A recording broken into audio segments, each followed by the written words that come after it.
یہ کہانی قدیم مصر کی ہے جو ہمیشہ سے پراسرار علوم، جادوئی کہانیوں اور حیرت انگیز واقعات کا گہوارہ رہا ہے۔ دریائے نیل کے کنارے بسی یہ سرزمین، جہاں فرعون کی شان و شوکت کے قصے مشہور تھے، وہیں کے جادوگر اپنی حیرت انگیز طاقتوں کے باعث دنیا بھر میں مشہور تھے۔ ان جادوگروں کے قصے تاریخ کی کتابوں میں سنہری حروف سے لکھے گئے اور آج بھی وہ داستانیں لوگوں کو حیران کر دیتی ہے۔ کہتے ہیں کہ مصر میں جادو کا فن ابتدا ہی سے موجود تھا۔ قدیم مصریوں کا ماننا تھا کہ جادو ایک مقدس علم ہے جو کہ دیوتاؤں کا دین ہے۔ فرعون کے دربار میں جادوگر ایک خاص مقام رکھتے تھے اور وہ اپنی چالاکیوں سے بادشاہوں کو مرعوب کرنے کی صلاحیت رکھتے تھے۔ جب بھی کوئی اہم موقع آتا، ان جادوگروں کو بلایا جاتا اور اپنی حیران کن چاپلوسیوں سے دربار میں موجود ہر شخص کو دنگ کر دیتے تھے۔ کہا جاتا تھا کہ فرعون زوسر کے دور میں ایک نہایت ذہین اور طاقتور جادوگر تھا جسے دربار میں خاص مقام حاصل تھا۔ وہ پانی کو خون میں بدل سکتا تھا، لکڑی کو سام میں بدلنے کا دعویٰ کرتا تھا اور یہاں تک کہ مرے ہوئے افراد کو عارضی طور پر زندہ بھی کر دیتا تھا۔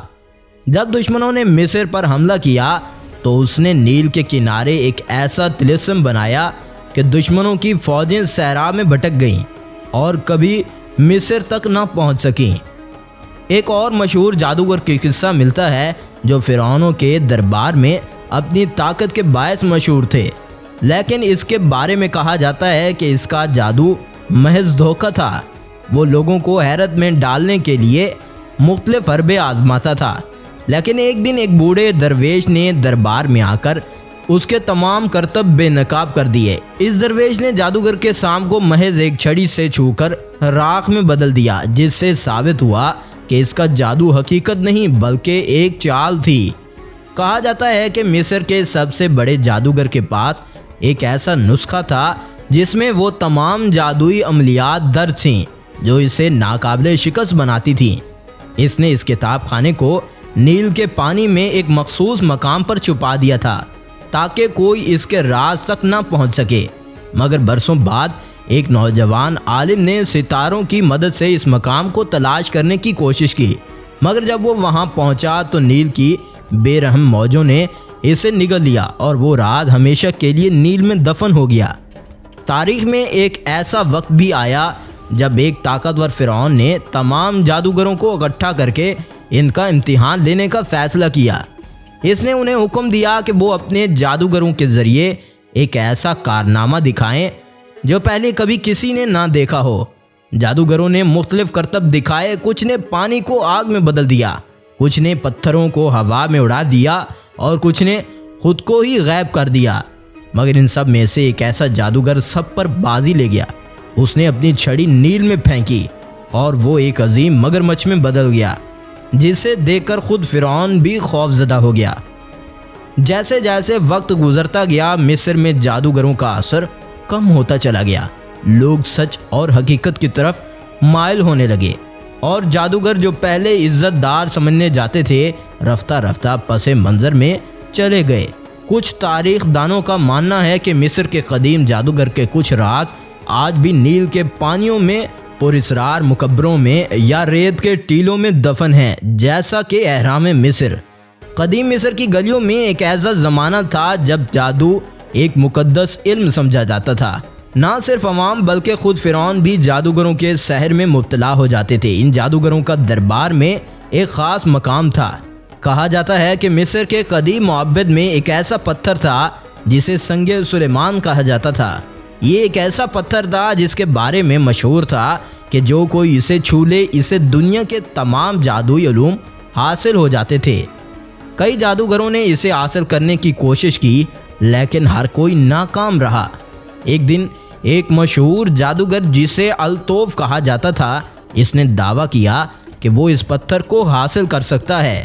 وہ آدھی رات کو نیل کے کنارے پہنچا جہاں ایک قدیم مندر کے اندر وہ پتھر رکھا گیا تھا، مگر جیسے ہی اس نے پتھر کو چھونے کی کوشش کی ایک خوفناک روشنی نمودار ہوئی، وہ زمین میں دھنس گیا۔ کچھ کہتے ہیں کہ وہ ہمیشہ کے لیے زمین کے نیچے دفن ہو گیا، جبکہ کچھ کا ماننا تھا کہ اس کی روح آج بھی مندروں میں گھومتی ہے۔ مصر میں دریائے نیل کو ایک مقدس حیثیت حاصل تھی۔ لوگ اسے دیوتاؤں کی عطا سمجھتے تھے اور اس کی حفاظت کے لیے مختلف رسوم انجام دیتے تھے۔ مگر ایک بار نیل میں پانی اچانک کم ہونے لگا اور قحط کا خطرہ پیدا ہو گیا۔ فرعون نے اپنے بہترین جادوگروں کو بلایا اور وہ اس مسئلے کا حل کوئی نہ نکال سکا۔ ان جادوگروں میں سے ایک بوڑھا جادوگر ایسا بھی تھا جسے سیدنا کہتے تھے۔ وہ دربار میں آیا اور کہا، اگر نیل ہم سے ناراض ہے تو ہمیں اسے خوش کرنا ہوگا۔ اس نے ایک ایسا خاص رسم ادا کی اور نیل کی سطح بلند ہونے لگی، مگر اس کے بعد اچانک نیل کی لہریں خطرناک ہونے لگیں اور طوفان برپا ہو گیا۔ یہ دیکھ کر فرعون خوف زدہ ہو گیا اور اس نے حکم دیا کہ جادوگر کو نیل میں پھینک دیا جائے تاکہ دیوتا خوش ہو جائیں۔ جیسے ہی جادوگر کو نیل میں ڈالا گیا، طوفان ختم ہو گیا اور نیل دوبارہ اپنی اصل حالت میں آ گیا۔ ایک مشہور جادوگر زبیر کے بارے میں کہا جاتا ہے کہ وہ مرے ہوئے لوگوں کو زندہ کرنے کا دعویٰ کرتا تھا۔ ایک دن فرعون نے اسے آزمانے کا فیصلہ کیا اور حکم دیا کہ وہ ایک شخص کو زندہ کرے، کئی 100 سال پہلے مر چکا تھا۔ زبیر نے کئی عملیات کیے، منتر پڑھے اور کچھ وقت کے بعد وہ لاش حرکت کرنے لگی۔ سب درباری خوف زدہ ہو گئے جب دیکھا کہ وہ مردہ شخص آہستہ آہستہ اٹھ کر بیٹھ گیا، مگر جیسے ہی اس نے بولنے کی کوشش کی، اس کی آنکھیں سفید ہو گئیں اور وہ راکھ میں بدل گیا۔ فرعون نے غصے میں آ کر زبیر کو دوبارہ سے نکال دیا اور اس کے جادو پر پابندی لگا دی۔ یہ واقعہ مصر کے جادوگروں کے لیے ایک عبرتناک بن گیا تھا کہ وہ اپنی طاقت کو حد سے زیادہ نہ بڑھائیں اور ورنہ انجام خطرناک ہو سکتا ہے۔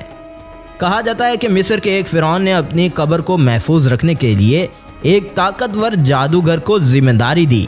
وہ جادوگر، جسے امرو نیل کہا جاتا ہے، اس نے ایک ایسا طلسم بنایا کہ اگر کوئی شخص اسے قبر کے قریب جاتا تو وہ یا تو ہمیشہ کے لیے اندھا ہو جاتا یا اچانک غائب ہو جاتا۔